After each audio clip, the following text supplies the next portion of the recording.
Olá! A gente sabe que encarar a prova da ALERRO, especialmente em direito ambiental e agrário, é como andar num campo minado, né? Mas calma, o nosso objetivo aqui hoje é bem simples. Vamos te dar o mapa e desarmar cada uma das armadilhas que a FGV adora colocar. A ideia é transformar esse tema, que é super complexo, na sua vantagem estratégica para ser aprovado.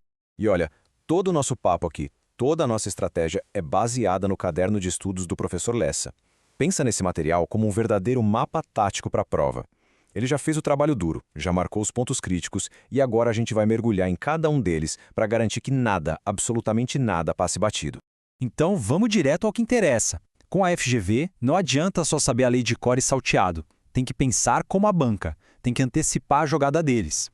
Então vamos tratar essa prova do jeito certo, como um desafio de estratégia em que o conhecimento bem direcionado é a nossa melhor arma. Beleza, então. Vamos começar com um dos temas favoritos da FGV para criar confusão na cabeça de todo mundo. A tal da responsabilidade ambiental. O grande segredo aqui é sacar que um único dano ao meio ambiente não gera só uma consequência, não. Ele abre 3 frentes de responsabilização, e todas elas acontecem ao mesmo tempo. E esse é o conceito-chave. Imagina só a cena, um vazamento químico num rio. Pronto. Só esse fato já dispara 3 processos que correm em paralelo. Um, na esfera civil, que vai obrigar a empresa a reparar o dano. Outro, na administrativa, que vai gerar uma multa pesada. E ainda um terceiro, na penal, que pode levar a sanções criminais. E o mais importante de tudo, uma esfera não depende da outra e as punições podem se acumular. E aqui nesse quadro a coisa fica bem clara. Olha só, na esfera civil a regra é dura, a responsabilidade é objetiva. Sabe o que isso quer dizer? Que não se discute culpa. Causou o dano, tem que reparar. Fim de papo. Agora, nas esferas administrativa e penal, a história é outra. Ali, a responsabilidade é subjetiva, ou seja, precisa provar que o infrator agiu com intenção, que é o dolo, ou com culpa. Agora, mas muita atenção aqui. Essa é a armadilha número 1 da FGV nesse assunto. Eles vão tentar de tudo para inverter esses conceitos na sua cabeça. Vão dizer que a administrativa é objetiva ou que a civil é subjetiva. Então, grava isso. A obrigação de reparar o dano lá na esfera civil é objetiva. Já a aplicação de multa na esfera administrativa é subjetiva. O STJ já bateu o martelo sobre isso, então não tem nem o que discutir. E essa imagem aqui resume perfeitamente o poder da responsabilidade civil ambiental. O professor Lessa chama isso de combo do risco, o que é uma forma genial de lembrar de todas as características que fazem essa responsabilidade ser tão rigorosa. Pensa nisso como uma corrente que não dá para quebrar. Ela é objetiva, ou seja, não precisa de culpa, é integral, porque não adianta vir com desculpa de caso fortuito, é solidária, porque todos os poluidores respondem juntos pelo dano todo, é propre terrain, que quer dizer que a dívida gruda no imóvel, não importa quem seja o dono, e para fechar com chave de ouro, é imprescritível. O dever de reparar o dano ambiental nunca acaba. Mudando de assunto agora, vamos falar do SNUC, o Sistema Nacional de Unidades de Conservação.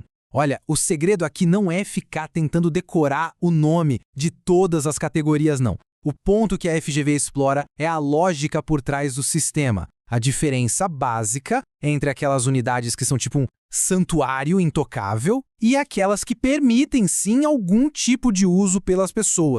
A divisão é bem simples, mas é fundamental entender isso. De um lado, você tem as unidades de proteção integral. A regra aqui é o uso indireto. É aquela lógica do olhe, mas não toque, sabe? O foco é a preservação máxima. Do outro lado, tem as unidades de uso sustentável. Ali, o uso direto dos recursos é permitido, mas claro, de forma planejada, buscando um equilíbrio entre a atividade humana e a conservação. Cuidado aqui! Dentro do grupo de proteção integral, a estação ecológica e a reserva biológica são as mais restritas de todas. A visitação pública nelas é proibida. A única exceção é para fins educacionais. E olhe lá. A pegadinha clássica da FGV seria, por exemplo, uma questão dizendo que o turismo é permitido numa reserva biológica. Errado. Turismo é coisa de parque nacional. Tem que guardar essa diferença. Agora, no grupo de uso sustentável, a grande estrela das provas é, sem dúvida, a APA, a Área de Proteção Ambiental. E por que ela? Simples. É a categoria mais flexível.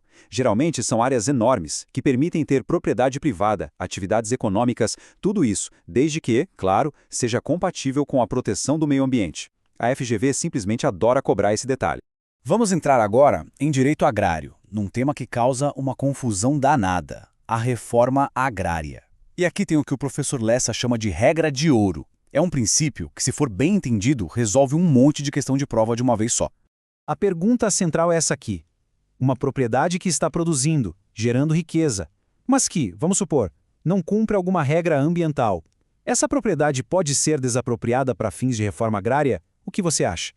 A resposta é curta, grossa e definitiva. Nunca! Uma propriedade que é produtiva está imune à desapropriação para a reforma agrária. Essa é a regra de ouro. Isso tem que estar cravado na sua mente. O ponto crucial está lá no artigo 185 da Constituição.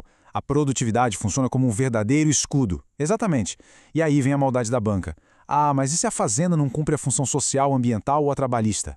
Bom, aí ela vai sofrer outras punições, como multas pesadíssimas. Mas a desapropriação para a reforma agrária, que é uma punição específica para a terra improdutiva, essa não pode ser aplicada de jeito nenhum. E aqui mora outra armadilha muito comum. A FGV vai tentar confundir a desapropriação para a reforma agrária com a expropriação confiscatória. A diferença é gigantesca.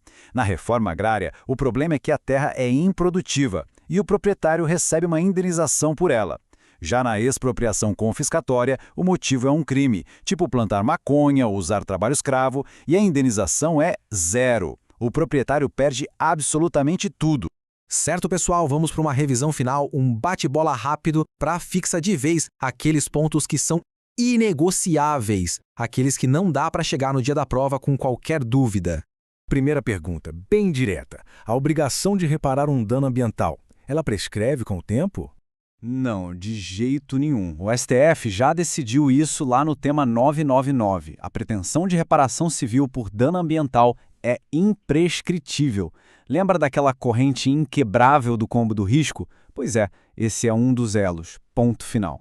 Segunda pergunta. Imagina uma propriedade que tem um passivo ambiental, tipo um desmatamento antigo.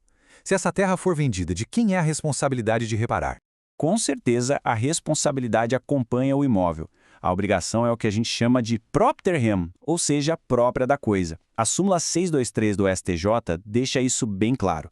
O novo proprietário é o responsável pelo dano, mesmo que não tenha sido ele quem causou. Claro, depois ele pode até tentar cobrar do antigo dono, mas, perante a lei, a responsabilidade inicial é dele. E para fechar a pergunta de ouro, para garantir que a principal armadilha foi mesmo desarmada, a responsabilidade administrativa, aquela que gera a multa ambiental, ela é objetiva? Não. E esse é o ponto que não dá para errar de jeito nenhum. A responsabilidade administrativa é subjetiva. Ela exige prova de dolo ou culpa. É a responsabilidade civil, aquela que busca reparar o dano, que é objetiva. Pode apostar que a FGV vai testar essa diferença. E com essa mensagem final do professor Lessa, a gente fecha essa nossa análise tática. O conhecimento agora está organizado e as armadilhas estão todas mapeadas. A preparação é o que traz a confiança. O objetivo agora é um só: ir lá e colher o resultado de todo esse esforço. Boa prova!